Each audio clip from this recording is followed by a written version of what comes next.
Bismillahirrahmanirrahim. Assalamualaikum warahmatullahi wabarakatuh. Jumpa lagi dengan kami Saham Hijau, yaitu segala sesuatu tentang dunia investasi di pasar modal. Pada kesempatan kali ini kita akan review saham Akra ya di tahun 2025. Ini memang dikenal bisnisnya stabil, dividennya gede, jadi cocok untuk investasi jangka panjang. Dan mari kita lihat detailnya. Ini tentu saja karena ada yang meminta, coba bang ulas saham Akra. Oleh sebab itu kalau Anda memiliki pertanyaan, cantumkan aja di kolom komentar, siapa tahu akan dibahas di berikutnya. Tentu saja disclaimer on, dan kalau Anda ingin mendapatkan rekomendasi saham setiap bulan, klik aja tombol join di sebelah tombol subscribe, siapa tahu bisa membantu. Ini sahamnya di tahun 2025 posisinya masih minus 19% ya. Tapi kalau ngelihat dari chartnya, ini saham yang menurut kami cocok bagi teman-teman yang ingin investasi ya. Kenapa? Karena fluktuasinya tidak begitu sadis ya, biasa. Naik turunnya itu alon-alon. Ya, ini April jatuh karena waktu itu perang dagang. Nah, bisnisnya itu sebenarnya apa? Jadi, Aka ini punya usaha di bidang BBM ya.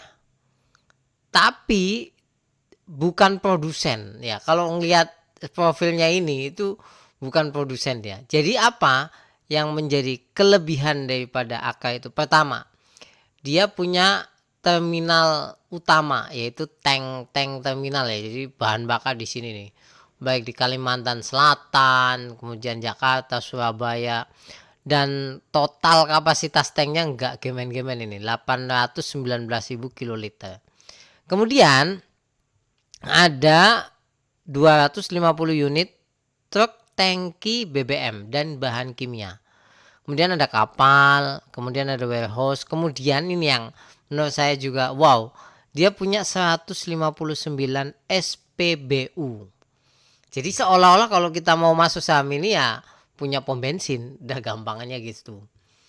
Nah, ini kontribusi daripada bisnisnya yang paling besar adalah perdagangan dan distribusi. Jadi kayak tadi ya, migas, pom bensin, logistik itu paling besar sampai 71%. Ini data tahun 2024 tapi nggak beda-beda jauh. Kemudian kawasan industri, dia juga sekarang punya kawasan industri itu 22%. Kemudian logistik dan manufaktur itu 7%. Jadi BBM. Tapi menurut saya gini ya, kelebihan dari bisnis ini itu stabil banget. Kalau misalkan turun, misalnya COVID ya, tetap aja ada orang yang beli bensin kan. Jadi stabil banget. Nah, shareholdernya itu masyarakat hanya 32%. Menurut saya cukup bagus ya, tidak terlalu banyak. Kemudian market cap-nya 24 triliun, ini sedang. Kemudian perkembangan dan pengurangan pemegang saham ya. Di bulan Mei itu banyak yang buang, tapi di bulan Juni, bulan kemarin tuh banyak banget yang nambah. Sampai 1.400-an. Ya, ini saham karakteristiknya orang beli habis itu hold gitu aja. Berikutnya kalau harga rata-rata paling tinggi itu di harga 1.650 dalam 52 pekan. Nah, harga sekarang di angka 1.215. Ya, ini paling rendah pernah mencapai 890. Nah, kinerjanya bagaimana? Kuartal 1 2025 itu turun tipis, net profit. Ingat, karena itulah sahamnya turun harganya. Adapun dari segi valuasi, ini versi kami ya. Kalau dibilang murah banget, menurut saya enggak. Ya, udah price in lah kalau menurut saya. PER-nya 10, price to sales-nya 0,6, book value-nya 2. Tapi yang istimewa, hutangnya enggak ada. Ya, hampir enggak ada. Memang kalau di data Stockbit itu saya lihat 0. Earning yield-nya 9. Ya. Jadi valuasinya murah banget enggak, tapi masih oke lah jadi. Nah, profitabilitasnya 9% grossnya, operating persen 6%, netnya 5%. Jadi ternyata tidak begitu besar net profitnya itu. Profitabilitasnya ya. Growth-nya juga tidak begitu besar. Revenue-nya 4,5, grossnya 3,6, netnya justru minus 5%. Tapi perlu diingat, AK ini stabil dia. Stabilnya itu apa? Revenue-nya itu pelan-pelan tumbuh gitu. Jadi ya oke. Nah, yang paling istimewa dari saham ini itu apa? Dividennya gede. Di harga sekarang itu 8%. Jadi kalau menurut inilah kami mengapa saya katakan cocok untuk investasi karena dividennya gede. 8% itu. Dan bisnisnya ingat, udah dividen gede, bisnisnya stabil. Kalau dividen gede, bisnisnya fluktuatif, bahaya juga. Nah, ini kita lihat dari laporan keuangan ya, per 31 Maret 2025. Nah, kita lihat bahwasanya perdagangan dan distribusi BBM itu menopang pendapatan paling besar. Pihak berelasinya hanya sedikit, 374 ya. Pihak ketiga itu sangat besar sekali. Nah, kimia biasa, nggak terlalu besar, porsinya masih oke lah. Kemudian kalau dari segi jasa logistik tidak sebesar BBM. Kemudian kawasan industri ini mulai menggeliat. Ingat, kawasan industri ini mulai menggeliat. Tapi tahun ini kalau Anda bertanya, tahun ini kenapa jeblok? Salah satunya ya kawasan industrinya tidak semoncer tahun kemarin. Padahal yang lain-lainnya sudah tumbuh. Ya ini kan tumbuh nih.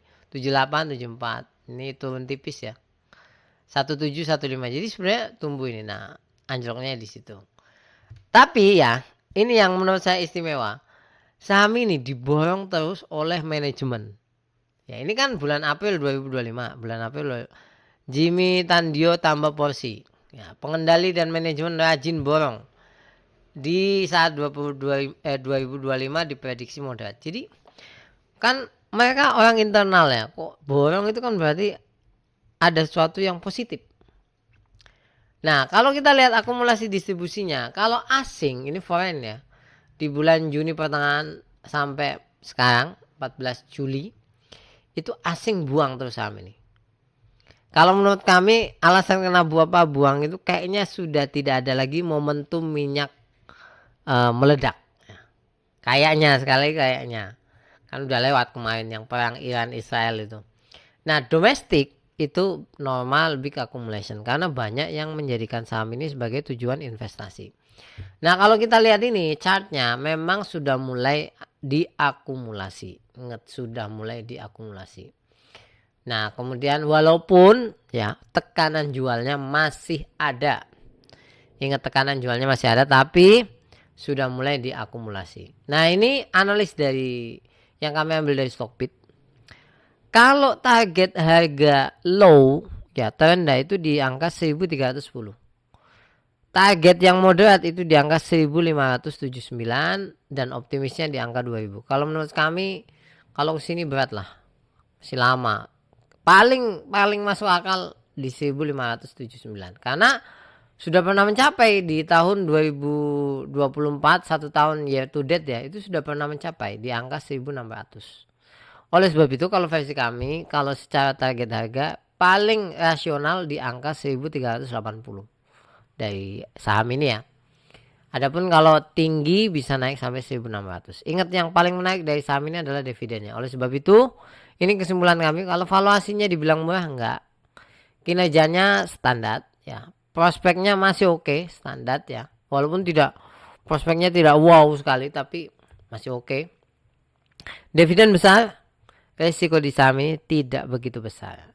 Ya kan, fluktuasinya karena ditahan dividen dan lain sebagainya. Jadi seperti itu, ini dari kami. Kalau ada sanggahan atau usulan cantumkan aja di kolom komentar, siapa tahu bisa kami membantu. Assalamualaikum warahmatullahi wabarakatuh.